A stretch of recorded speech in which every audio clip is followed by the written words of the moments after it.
بسم اللہ الرحمن الرحیم۔ اس وقت انتہائی افسوس کے ساتھ ایک خبر کے تحت تبصرہ کرنے جا رہے ہیں۔ معلوم ہوا کہ وسیم رضوین نام کا ایک شخص ہے جس کو خود شیعوں نے بھی کہہ دیا کہ ہمارا نہیں ہے، مسلمانوں نے کہہ دیا ہمارا نہیں ہے، اور اپنے کو وہ کہتا ہے کہ ہم مسلمان ہیں تو ہندو بھی نہیں ہے۔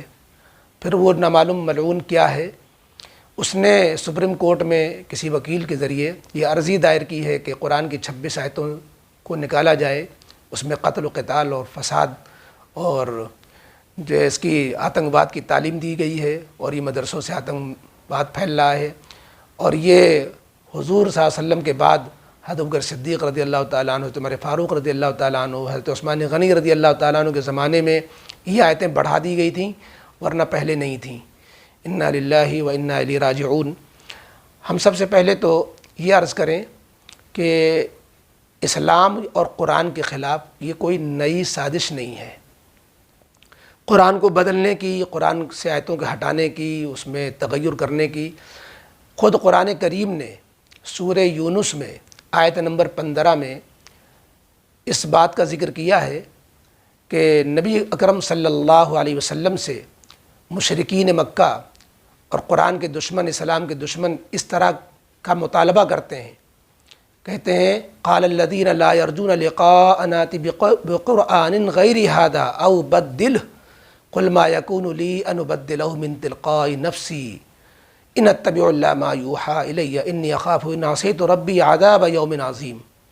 یہ سورہ یونس کی آیت نمبر 15 میں ان بیہودہ لوگوں کا اعتراض اور مطالبہ نقل کیا گیا، بیہودہ مطالبہ، کہ نبی کریم علیہ السلام سے وہ کہتے ہیں، یہ جو آخرت کے نہ ماننے والے، کہ ہمارے سامنے ایسا قرآن لائیے جو اس قرآن کے علاوہ ہو، یا اس قرآن میں یہ تبدیلیاں کر دیجئے، یہ بدل ڈالیے۔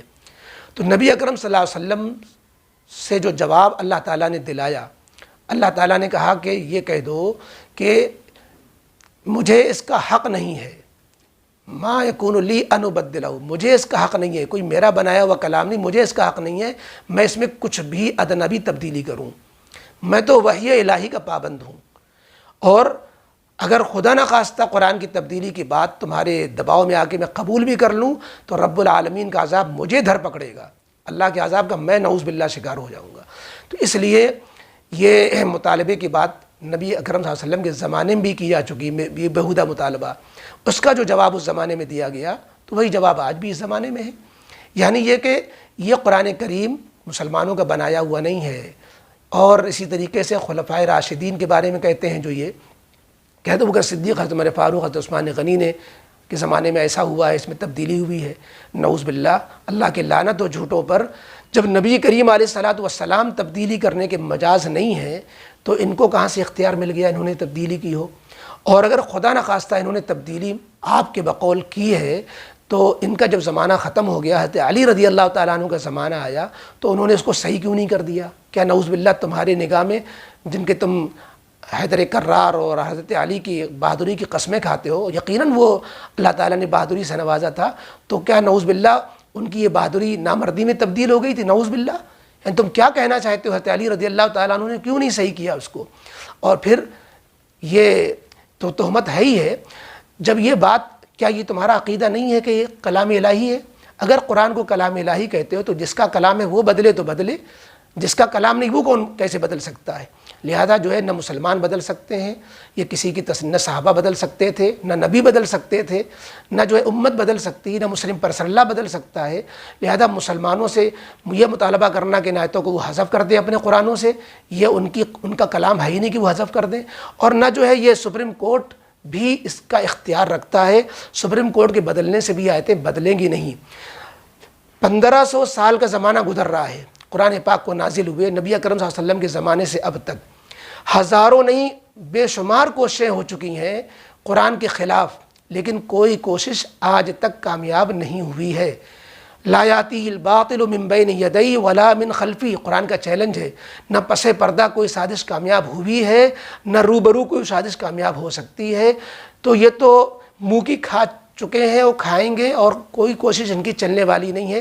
ساری دنیا کی طاقتیں بھی مل جائیں، اس سے پہلے کہ ہوا نہیں کیا، الفرقان الحق کے نام سے قرآن کے خلاف ایک قرآن چھاپ دیا گیا، قرآن میں کتنی ہیرے پھیری کر دی گئی، لیکن وہ سب اپنے منہ مر گیا۔ آسمان پہ تھوکنے والے کا تھوک اب اس کے منہ پہ ہی آ کے پڑتا ہے۔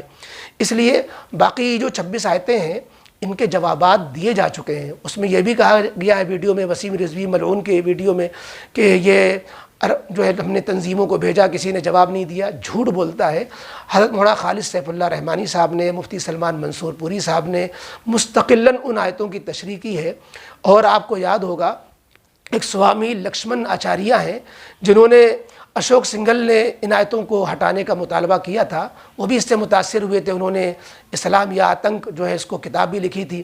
اس کے بعد پھر انہوں نے جو ہے جب نبی کریم علیہ السلام کی سیرت کو پڑھا اور اس کے بعد جو ہے اور چیزوں کو دیکھا، قرآن کی ان آیتوں کو آگے پیچھے ملا کے پڑھا، تو ان کا ذہن صاف ہو گیا۔ اسی لیے ہم دعوت دیتے ہیں کہ تم اگر سازش کا شکار نہیں ہو تو خدا کے واسطے آگے پیچھے آیتوں کا دیکھ لیتے، شان نزول دیکھ لیتے، تفسیر دیکھ لیتے، نبی کریم علیہ السلام کی سیرت دیکھ لیتے۔ 13 سال مکی زندگی میں مار کھاتے رہنے کی تعلیم ہے کہ مار کھاتے رہو، جواب بھی نہ دو۔ جب مدنی زندگی جو 10 سال پر مشتمل ہے، اس میں مظلوموں کو اجازت دی جا رہی کہ تمہارا گھر اجاڑا گیا، تم کو مکے سے بے وطن کیا گیا، اب اگر کوئی حملہ کرتا ہے تو جواب دو، تو اس کو تم آتنک کہہ رہے ہو؟ شرم کرو، کیسی باتیں کہتے ہو قرآن کی شان میں، نبی کی شان میں۔ بہرحال ان کے جوابات دیے جا چکے ہیں۔ ہمیں اس بات کو پورا اطمینان رکھنا چاہیے کہ ان کی ان حرکتوں سے، اس سازشوں سے پورے دشمنان اسلام کے یکجٹ ہو کر کے، متحد ہو کر کے بھی کچھ کریں تو قرآن نہ مٹنے والا ہے، نہ اسلام مٹنے والا ہے۔ اللہ کا وعدہ ہے، ہمیں مطمئن رہنا چاہیے۔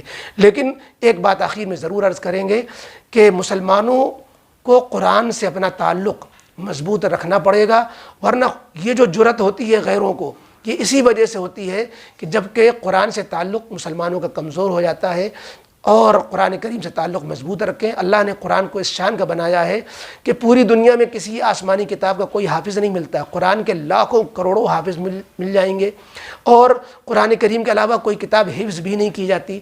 تو بہرحال قرآن تو اپنی شان والا کلام ہے، کسی کو قرآن کے خلاف سازش کرنے سے کچھ ہونے جانے والا نہیں ہے۔ یہ اصل میں ان مدعوں کو بھٹکانے کے لیے جو جیسے کسان مخالف آندولن چل رہا ہے، کسان کا جو آندولن چل رہا ہے قانون کے مخالفت میں، اسی طریقے سے اور جو ان کی چولیں ہلی ہوئی ہیں حکومت کی، تو وہ اصل میں اس طرح کے مدعے چھیڑ کر کے ہمارے ذہنوں کو بھٹکانا چاہتے ہیں۔ تو مسلمانوں کو ہوشیاری سے کام لینا چاہیے، جیسا کہ مولانا خلیل الرحمن سجاد صاحب نے مشورہ دیا کہ یہ ہماری تحریکوں کو جو ہے مٹانے کے لیے، کسان آندولن کو ختم کرنے کے لیے اس طرح کے ہتھ کنڈے اپنائے جا رہے ہیں۔ ہمیں ہوشیار رہنا چاہیے، کوئی جواب دینے کی ضرورت نہیں ہے۔ ہاں، قرآن سے ہمیں جڑ جانے کی ضرورت ہے، ان آیتوں کو ہم مطالعہ کریں اور غیروں کو دعوت دیں، کھلے عام دعوت دیں کہ ان آیتوں کو تم پڑھو۔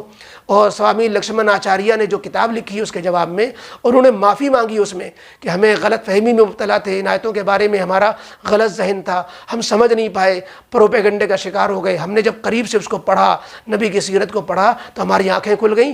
الحمدللہ انہوں نے خود کتاب لکھی کہ اسلام جو ہے یہ امن پسند مذہب ہے، اسلام یا آتنک یا آدرش۔ تو انہوں نے جو کتاب لکھی اس کو پڑھیں، اردو بھی ہے، ہندی بھی ہے۔ تو بہرحال یہ تو اللہ کا شکر ہے کہ اللہ نے قرآن کی حفاظت کا ذمہ خود لے لیا ہے، لیکن اسباب کے ذریعے میں ہم سب کو چاہیے کہ قرآن سے تعلق جوڑیں، قرآن پڑھیں، قرآن کی تفسیروں کو بھی دیکھیں، اور قرآن کی جو ہے روزانہ تلاوت کی عادت ڈالیں، معنی کے ساتھ سمجھنے کی بھی کوشش کریں، قرآن کے حلقوں میں شرکت کریں، قرآن کے جو مکاتب ہیں، مدارس ہیں، ان کی قدر کریں۔ ان کی ناقدری سے اس طرح کے حالات آتے ہیں۔ اللہ تعالیٰ ہم سب کی حفاظت فرمائے۔